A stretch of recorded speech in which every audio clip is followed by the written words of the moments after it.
ate. Ano yung ate? Sabi yung mga oras. Yun ate. Nice. Yun naman na tayo.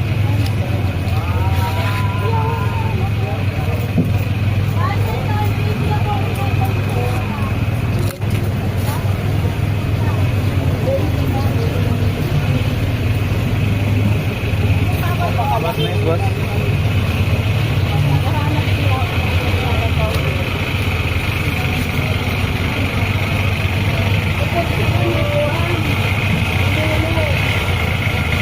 Yung ito mga koray ganito. Ginagawa nilang tea.